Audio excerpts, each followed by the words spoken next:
জোনাইত দুষ্প্ৰাপ্য উঠ আৰু বনৰৰ ছাল সৰবৰাহকাৰীক গুপ্তচৰ সজাই ধনৰ বিনিময়ত জোনাই বন বিভাগে মুকলি কৰি দিয়াৰ গুৰুতৰ অভিযোগ উত্থাপন কৰিছে।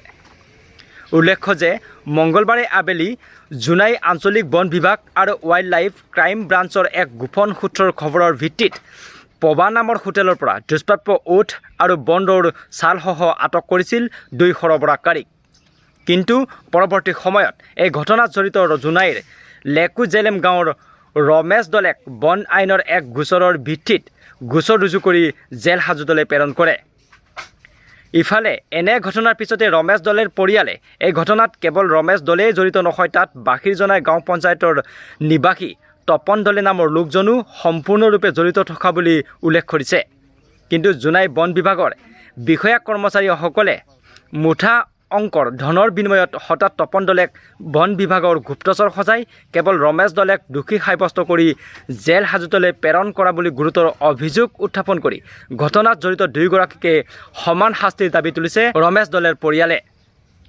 এই ঘটনা সংক্ৰান্তত সঠিক তদন্তৰ বাবে ৰমেশ দলেৰ পৰিয়ালে জোনাই আঞ্চলিক বন বিভাগৰ কাৰ্যালয়ত এখন পত্ৰ প্ৰদানৰ বাবে বুধবাৰে উপস্থিত হৈছিল যদিও ৰহস্যজনকভাৱে জোনাই আঞ্চলিক বন বিভাগৰ একাংশ বিষয়া কৰ্মচাৰীয়ে প্ৰায় আধা ঘণ্টাতকৈ অধিক সময় বহুৱাই তেওঁলোকৰ পত্ৰ গ্ৰহণ নকৰি ঘূৰাই পঠিওৱা বুলিও গুৰুতৰ অভিযোগ উত্থাপন কৰিছে জোনাই আঞ্চলিক বন বিভাগৰ ওপৰত।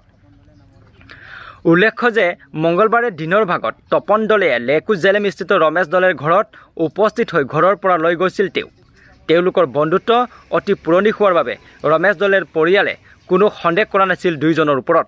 কিন্তু ৰমেশ দলেক তপন দলে ঘৰৰ পৰা লৈ গৈ এনে দুষ্কাৰ্য সংঘটিত কৰি পৰৱৰ্তী সময়ত তপন দলেক বন বিভাগৰ গুপ্তচৰ সজোৱা কাৰ্যত নিশ্চয় মুঠা অংকৰ ধনৰ বিনিময় থাকিব লাগিব বুলি উল্লেখ কৰিছে ৰমেশ দলেৰ পৰিয়ালে। যোৱাকালি প্ৰায় 11-12 বাজি মানত তপন দলে নামৰ এজন ব্যক্তিয়ে আহি মোৰ শ্বশুৰ বুঢ়া শ্ৰী ৰমেশ দলেক ঘৰৰ পৰা উঠাই লৈ যায় আৰু সিহঁতে কি কামত গৈছে এইটো আমি গম নাপাওঁ। কিন্তু শেষত মানে গম পালোঁ যে সিহঁতে অৰুণাচলৰ এজন ব্যক্তিৰ পৰা কিবা বনৰীয়া জন্তুৰ ছাল বাকলি মানে এইটো লৈ গৈ মানে বিক্ৰী কৰিব গৈছিলে। তাতে হাতে লোতে ধৰা খায় সিহঁতে। তাৰপিছত সিহঁতক 2জনকে বন আৰক্ষীয়ে গ্ৰেপ্তাৰ কৰি লৈ যায় আৰু গ্ৰেপ্তাৰ কৰি লৈ গৈ থানাতে মানে তপন দলেক পিছত মানে তপন দলেক মানে ইম্পৰমাৰ বুলি মানে সিহঁতে কৈ মেলি অকল ৰমেশ দলেকে মানে কিবাটোত গোচৰটো মানে লগাই দিয়ে।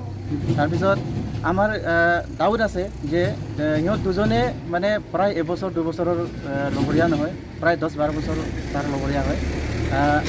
মাজত মানে সিহঁতৰ মাজত মানে